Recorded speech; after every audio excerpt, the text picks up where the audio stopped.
EdTech Live is sponsored by LiveKiosk.com, the $49 solution which turns used computers into no-maintenance web stations for classrooms and libraries. LiveKiosk.com.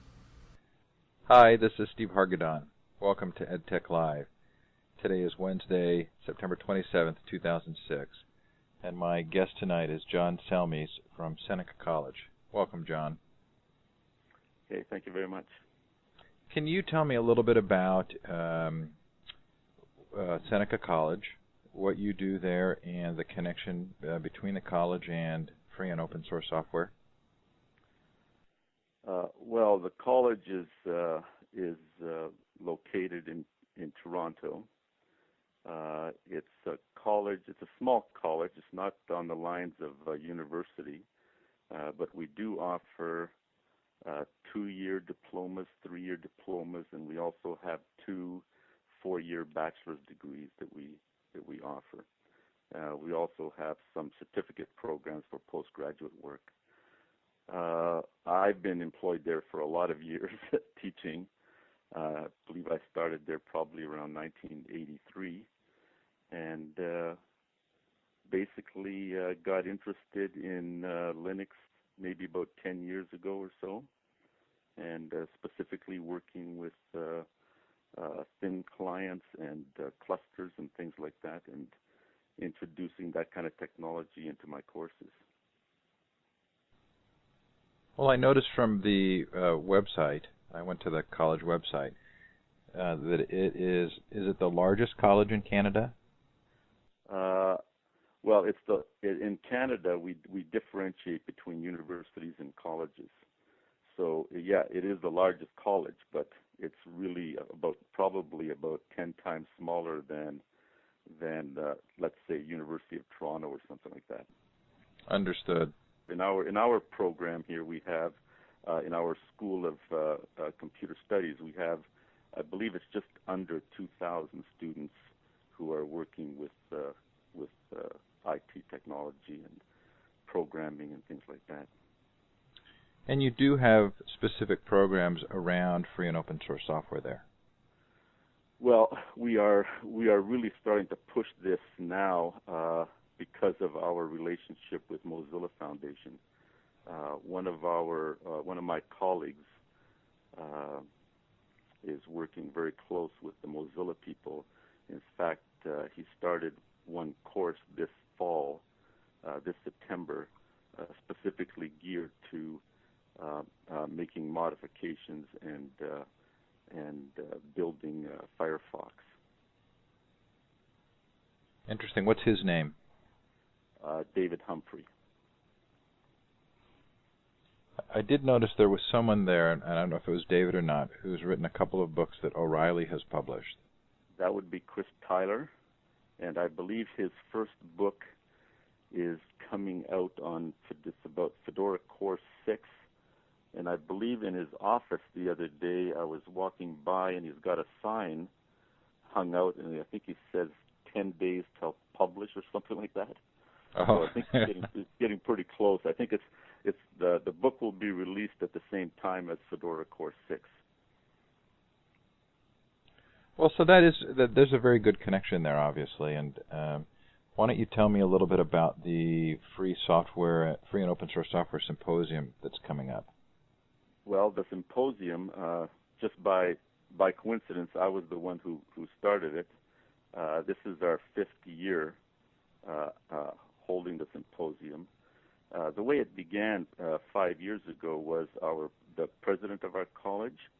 He has what's called an idea box program, and the idea is that any faculty member or staff of the college that comes up with a good idea and is willing to spend time implementing, then he will back that idea by offering $2,500.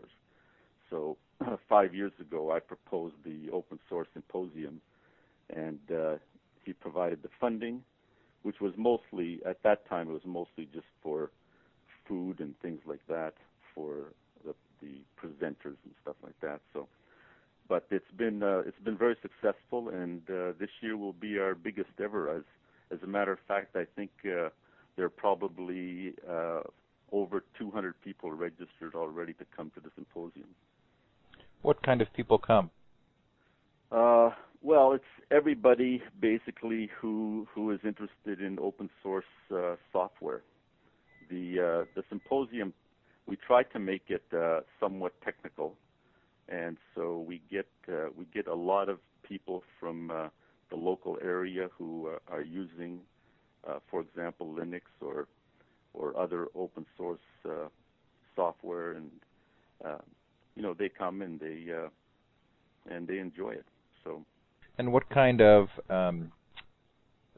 talks or lectures or classes will be given? Well, we have on the Thursday, we're going to have workshops, and the workshops are going to deal with, for example, Firefox extensions or developing client apps, web technologies. There'll be one person giving a talk on building an Oscar cluster. I think IBM might be there, or somebody will be there talking about Eclipse plugin development.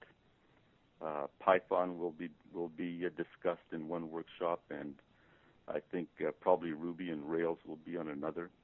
And of course, I'll be giving a workshop on for educators, open source for teachers, basically. So tell me, what kinds of things that will you talk about in that course? In my workshop, it's basically just to get local high school teachers together to, first of all, to meet each other and to perhaps introduce them to what's available in the open source area, and also to give them some hands-on time in one of our labs. I've assigned a lot of our students to assist me with this, so that each high school teacher will have his own tutor to work with them at a separate workstation.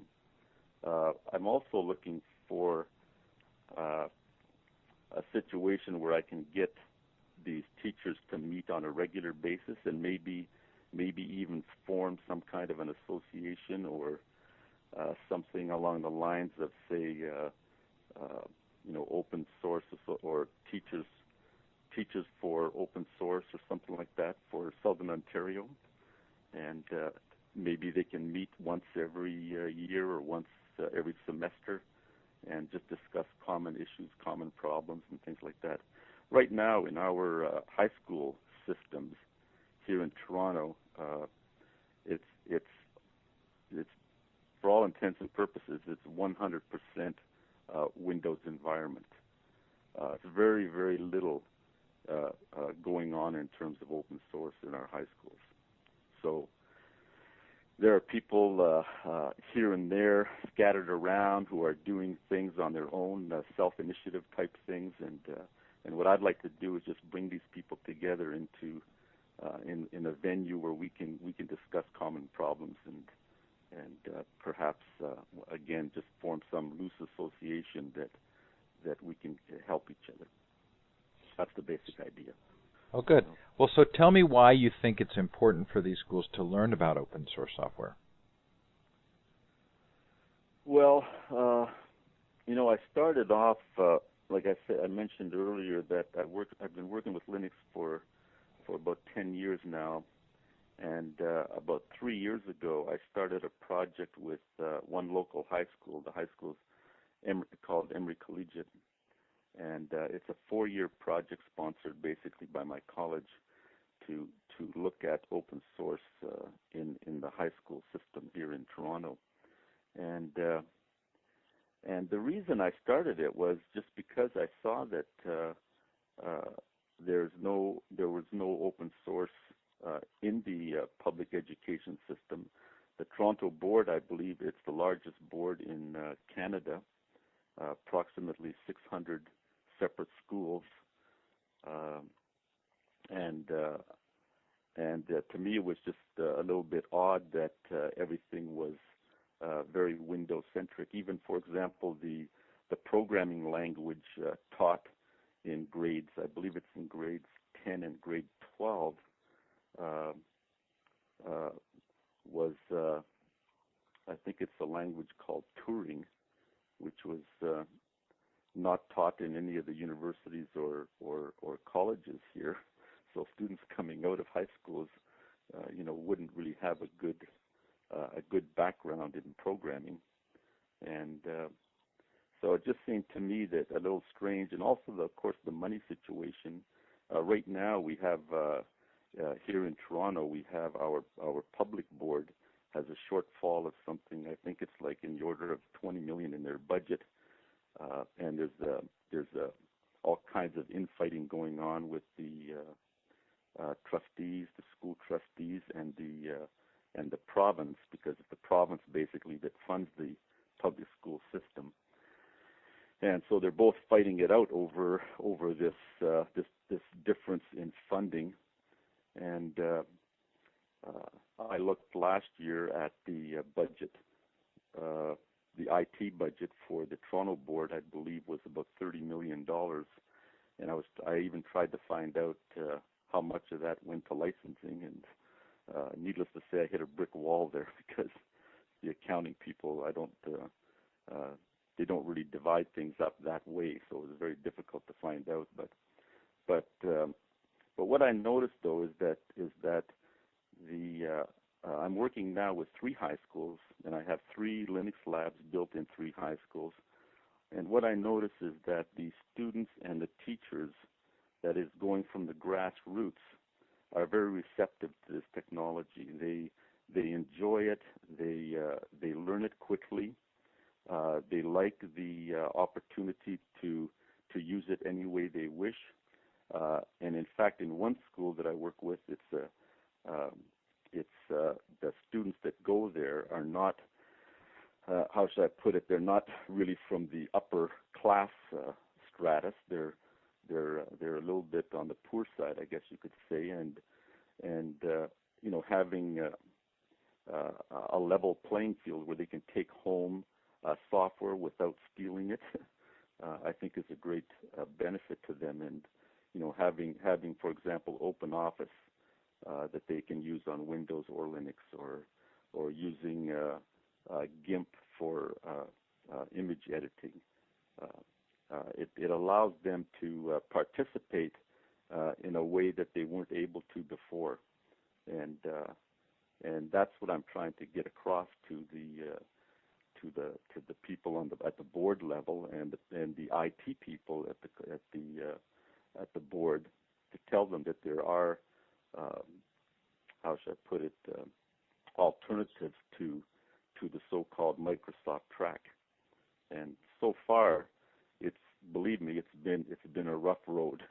I can tell you that. It's very, very difficult to get people who are in top level positions to actually consider this technology. Well, so I was going to ask you that question about Open Office and GIMP. Aside from the 3 schools that you're working with, do you think that those programs are being used anywhere else to any degree? No, they're not.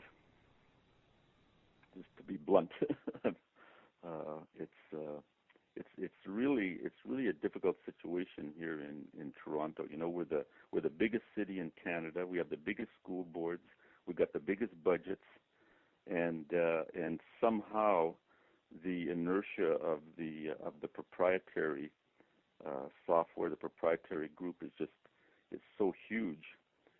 It's very difficult to overcome. Like, for example, in the public board here, the IT group, I believe it's made up of approximately 60 or 70 personnel, which is technicians, programmers, and things like that. And every single one of them is Windows centric. They have that's all they know. They're not really interested in any other technology, and to make the breakthrough is extremely difficult. Brick wall. I often hear the same complaint, which is that the people making decisions about technology for the school or the district are not really getting the same information or looking at the same options that some of those who are actually participating in the teaching of the technology are aware of. Yeah, that's exactly my view of it too. It's like I've only got 1 year left now, and before my funding runs out for this thing, and like I said, I've got basically what I've got is I've got 3 labs in 3 high schools and 2 high school teachers in each school, so that's a total of 6 teachers. And so what you're looking at is probably maybe 2 or 3 classes of students, let's say 20, 25 students each per year being educated on the Linux platform or using open source tools. And you compare that to the size of the Toronto board, it's practically non-existent. Now, there are 2 big boards in Toronto, right? There's the Toronto Catholic, and then there's Toronto, right? Yeah, the Catholic board is also in financial trouble. They also are not meeting their budget commitments this year. And in fact, also the neighboring Peel board, I just read today in our local paper here that they are also not coming in on budget. So our Minister of Education for the province is out talking to these groups, trying to get them to do cuts, and it's a battle. When you're doing Linux Thin Client in these schools, are these students are they just using it for basic research and schoolwork, or are they actually being taught the technology?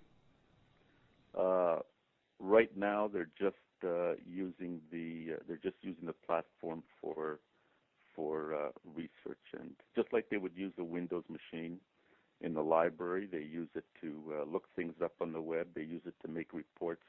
They use it for diagramming, things like that.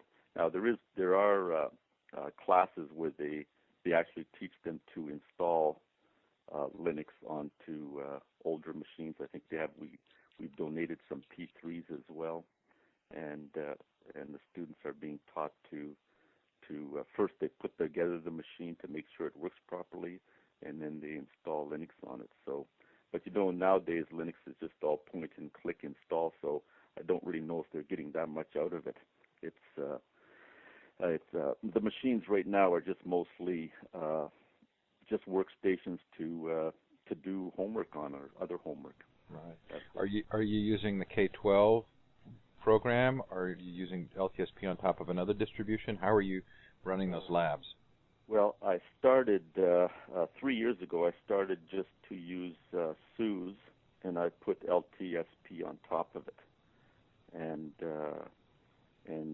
this September, I've switched all the schools now to Edubuntu. Are you running Edubuntu Thin Client? That's right. Yeah. Oh, good for you. Yeah, it works really well. There's there's always kind of glitches in that. The last one I had was that the one server we're using is a dual Xeon server, and it had 2 graphics cards in it, and for some reason the Edubuntu server would just, or the screen would just freeze up on it until I removed one of the graphics cards. So it was kind of odd, but yeah, all 3 high schools now are using the, I believe it's the August edition of Edubuntu, the 606.1 or something like that. Are you able to get any of the local media devices or the sound to work? No, as a matter of fact, I haven't even tried that yet because I'm waiting now. My understanding is there will be a release in October, and with that release, I was talking to the teachers that we will then try to implement local CD-ROMs and local floppy usage. I used local floppies some time ago using the floppy D program, and that worked quite well. But now I'm looking forward to a more integrated solution that they say will be available next month. So. Oh, good. Well, I'll look forward to hearing how that turns out for you. Yeah. So the students who are using Linux in that environment, are you getting any feedback from them or from the teachers who are associated with that? Well, the feedback, when we started the project, we tried to make it into, or we were very ambitious at the beginning. We wanted to have some kind of a social experiment. So we actually had questionnaires made up for the teachers and for the students. And our aim was to get the students and teachers fill out these questionnaires kind of before and after each semester.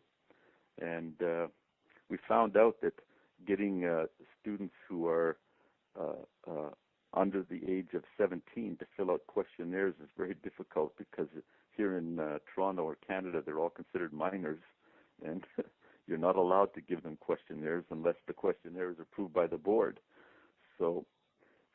But we did manage to sneak a few in, and what we found out was that it appears that the students, the younger the student, the more susceptible or the easier they seem to accept this technology. For some crazy reason, the grade 10s adapt very quickly, and the grade 10s seem to hang on to their Windows skills a little bit tighter, I guess, or the grade 12s rather. And the teachers, on the other hand, the teachers who adapt to this are usually IT teachers. It's almost impossible to get a teacher, for example, let's say a teacher who teaches history or geography or something, or chemistry, to get them to use this technology. There's a lot of proprietary science software that's embedded in the school system here. And so the science teachers are all using that kind of software on Windows. They're used to it. They're used to the the hardware that comes with it, that plugs into USB ports, plugs into serial ports, and things like that. And of course, this hardware, Linux doesn't have any kind of driver support, so they're virtually useless on a Linux platform. I did have one student, however, who did write a driver for a Pasco science kit. I don't know if you're familiar with that, but it's a kit that plugs into the serial port, and it allows students in science class to take, for example, temperature measurements or distance measurements, or I believe they can even do pH. Chemistry type pH solution measurements and things like that. So I had one of my students work out a driver for that, thinking that, wow, once we get this driver done, they'll use it on Linux. But we completed the driver; it works quite well, but they stuck to Windows 98 and the software they have there. So that's where that is. Well, what I try, for me at least, that I try and make a distinction between opportunities for the use of free and open source software that are a natural fit and those that really require a lot more work. And what you're describing, it would be very difficult to replace a Windows machine in that particular circumstance, especially for a teacher who's thinking about a lot of other things besides just the use of the computer. They've got a lot of other expectations on them, and probably don't have the time to be experimental and actually break new ground. But certainly classrooms where the browser, word processing, and spreadsheet are the primary tools, you would see a more natural fit.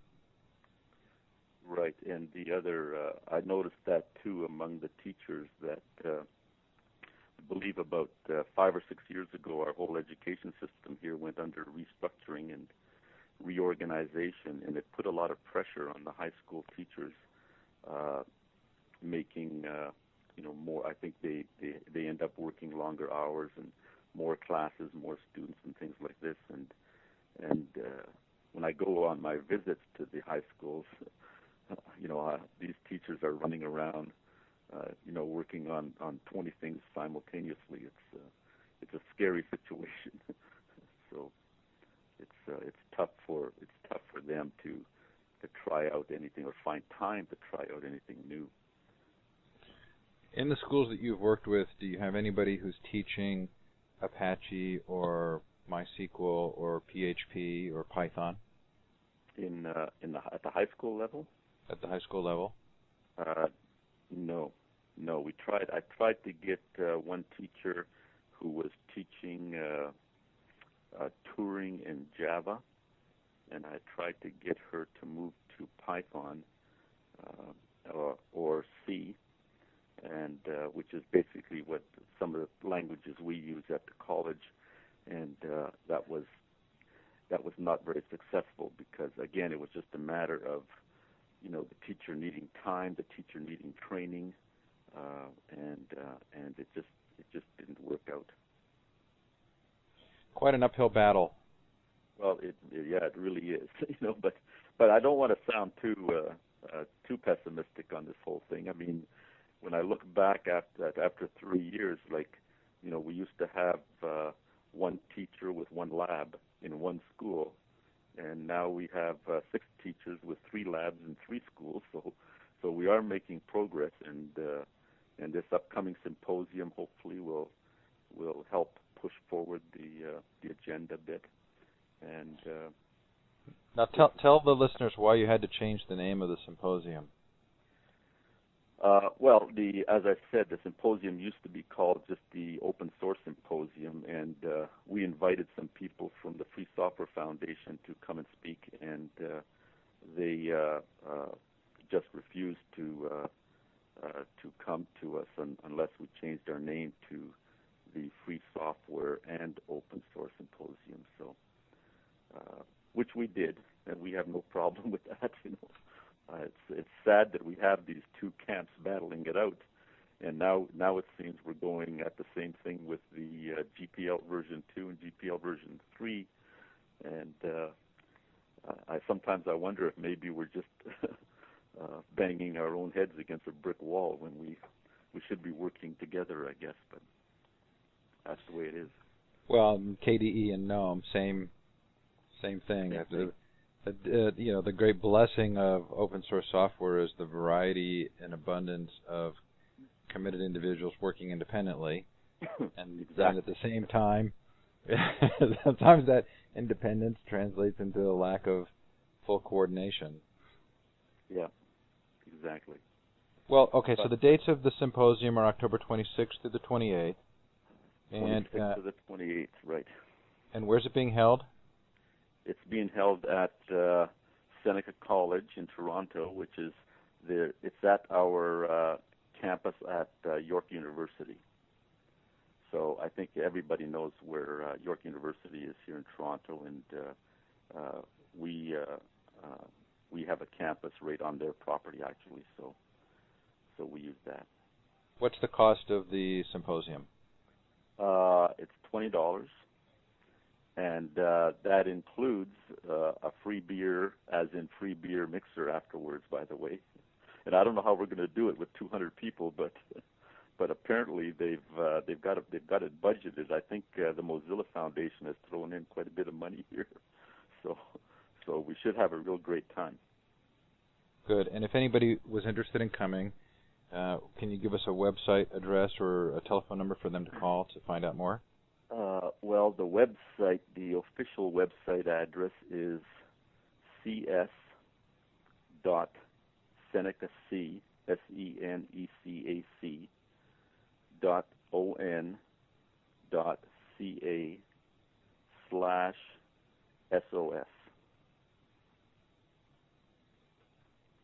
And all the information is listed there, contacts and registration forms and things like that. Great. John, I really have enjoyed talking with you. Thanks for joining me tonight. Okay, well, thank you very much. Hope to see you up in Canada one day. Maybe that would be really fun. Let's hope so.